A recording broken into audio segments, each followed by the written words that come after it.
Mr. Speaker, our children are screaming because of the debt that they're going to inherit from this government. Mr. Speaker, we know how much the Leader of the Opposition has asked us to trust independent experts and not Liberals on various issues of importance. We disagree. We think Liberals have important things to say. But if he's looking for a strong independent voice, look no further than the Governor of the Bank of Canada, who recently confirmed that government spending is not, quote, contributing to the slowing of the economy, nor is it, quote, standing in the way of getting inflation back to target. We continue to invest in supporting Canadians in targeted ways, while Conservatives continue to talk about cuts to programs and services. Hear, hear. The Honourable Leader of the Opposition. Well, Mr. Speaker, if he doesn't trust Liberals on the economy, why should anybody else?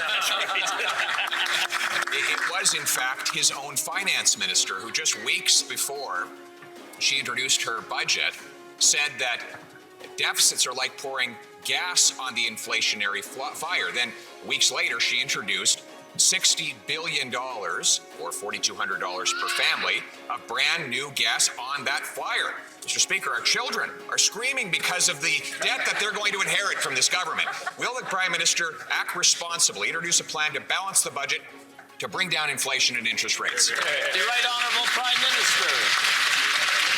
Mr. Speaker, the Finance Minister said that, and then she brought in a responsible, fiscally sound budget that continues to contribute. And I know they don't like it because it gets in the way of a good political argument, but if you look at the facts, Mr. Speaker, we have the lowest deficit in the G7, the best debt to GDP ratio, and we preserved our AAA credit rating while being there to support Canadians who needed it in targeted, non-inflationary ways. While the Conservatives continue to propose cuts in programs, cuts in help for Canadians, cuts to services, we'll continue to be there in a way that continues to fight inflation and support Canadians. The Honourable Leader of the Opposition.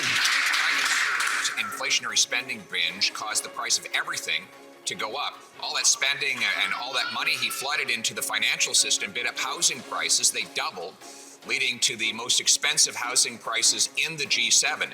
It now takes 25 years for the average family in Toronto to save for a down payment. Used to be able to pay off an entire mortgage in that time period. It takes roughly 90% of a Vancouver family's monthly income to pay the average monthly mortgage. Will the Prime Minister balance the budget to bring down inflation and interest rates so that Canadians